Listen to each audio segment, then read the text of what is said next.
right, the only good segment of the program is coming up next, folks. The contract signing between Wardlow and MJF. They had 20 security guys. They had the whole thing set up. I saw a lot of people like the Dark Side of the Ring parody video. I liked it except for the Jericho narration because... Yes, thank you.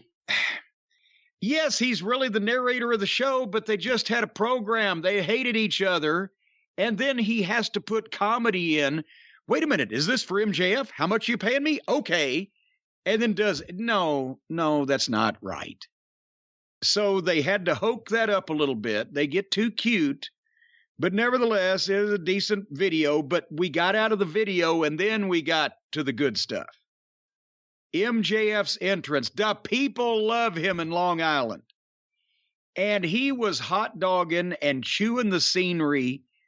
And it was like Orson Welles had suddenly showed up at a fucking 10th grade school play.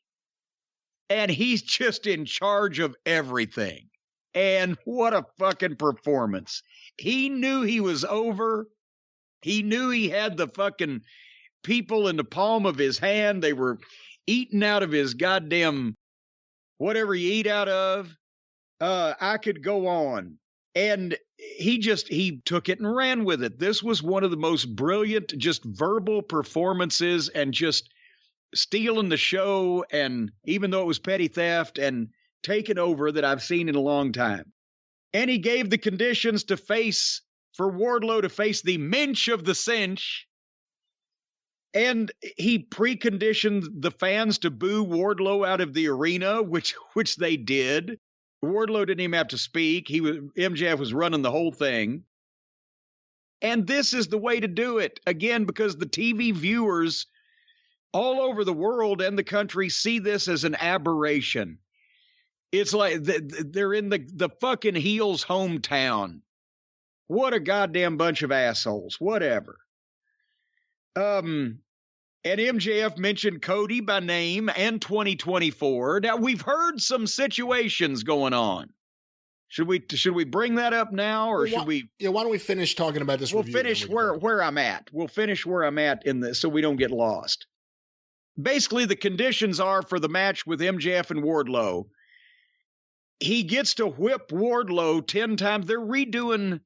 Who'd he do this with? This was the Labors Cody. Of Jericho, right? Well, or was this Cody? He whipped Cody with the belt. Cody. And then Jericho had to beat a bunch of people to get to him or whatever. But nevertheless, he's going to whip Wardlow 10 times.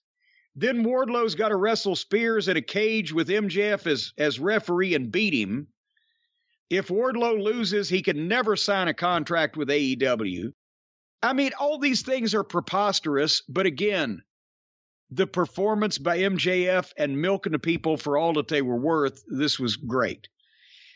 And so finally, Wardlow goes to sign the deal. He's going to accept all of this, but he can't sign with the handcuffs on, and MJF says, uncuff him, uncuff. And the people, as soon as he says uncuff him, the fans go, ooh, no, you're making a mistake.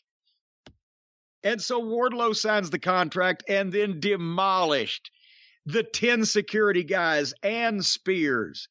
And the security is bumping for him like fucking crazy. And the people are going nuts. And he catches MJF and goes for a power bomb. And Mark Sterling saves at the nick of time by jumping on Wardlow's back. And MJF scurries off, and Wardlow puts Sterling through a table. And if you're going to put somebody through a table, there's the time to put them through the table. What a fucking segment. I know some people want to see Page and Punk just because you want to see Punk. But this is the match on the pay-per-view that is going to sell pay-per-view. People want to see the big fucker get a hold of MJF. That's the point of the whole thing.